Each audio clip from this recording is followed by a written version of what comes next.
Sabana. Are you ready? Kicau, kicau, kicau mania. Kicau, kicau, kicau mania.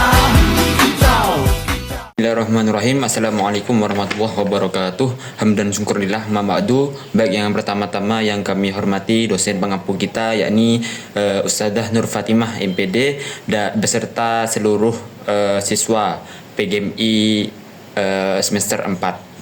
Baik, perkenalkan, nama saya yaitu Nofal Izam Zamani Hidayat. Hari ini saya akan mempresentasikan sebuah peta konsep, yang berjudul Teknik Penilaian dalam Pendidikan. Nah, di dalamnya terdapat definisi, perspektif, dan lain-lain. Dengan tujuan memahami bagaimana peran penilaian dapat meningkatkan kualitas pembelajaran.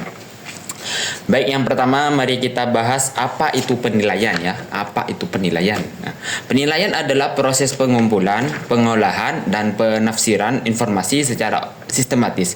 Nah, untuk menentukan sejauh mana tujuan pembelajaran tercapai, melihat perkembangan peserta didik serta mengetahui seberapa efektif cara mengajar yang kita gunakan. Jadi, penilaian adalah bagian yang tidak terpisahkan dari kegiatan belajar mengajar. Nah, selanjutnya penilaian memiliki 4 tujuan utama. Yang pertama yaitu bagi peserta didik. Nah, apa sih manfaatnya? Nah, untuk apa sih tujuannya?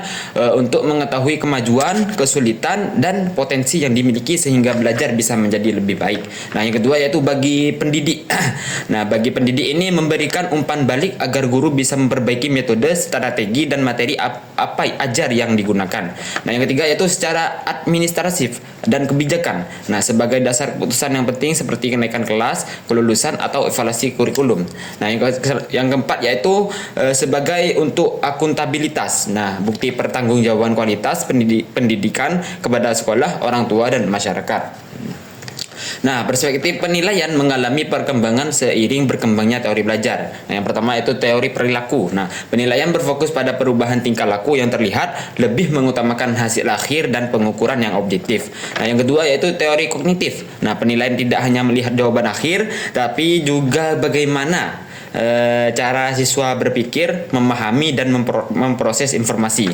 Yang ketiga yaitu teori konstruktivisme. Nah, penilaian dilakukan sepanjang proses belajar, melibatkan siswa untuk menilai diri sendiri dan teman, serta disesuaikan dengan pengalaman nyata mereka. Nah, terus dalam penerapannya saat ini penilaian menggabungkan pengukuran proses dan hasil belajar baik lewat penilaian afirmatif saat berlangsungnya pembelajaran maupun sumatif di akhir dalam semangat teori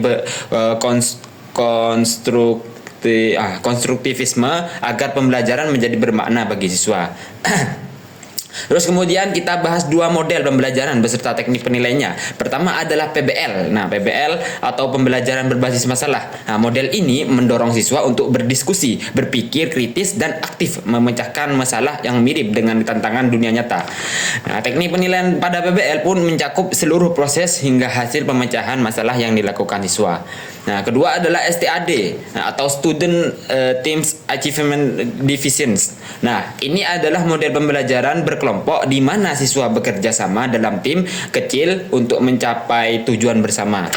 Nah, keberhasilan satu siswa yang akan membantu keberhasilan timnya sehingga memotivasi mereka untuk saling membantu. Nah, teknik penilaian pada STAD difokuskan untuk mendorong semangat kerjasama tim sekaligus mencapai pencapaian akademik masing-masing siswa.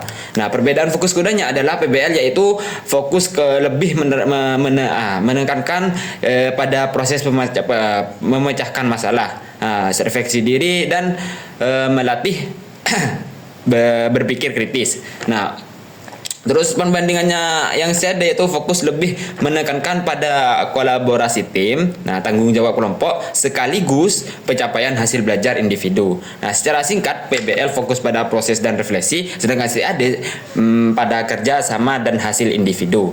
Nah, baik, saya akan membacakan kesimpulan dari peta konsep ini, yakni penilaian adalah bagian sangat penting dan tidak terpisahkan dari pembelajaran. Kita perlu menggunakan perspektif yang luas dan di mana mode PBL dan STAD membantu kita menerapkan teknik penilaian yang sesuai dengan pembelajaran yang aktif dan bermakna. Demikianlah pemaparan dari saya pribadi. Sekian dan terima kasih atas perhatian teman-teman semua.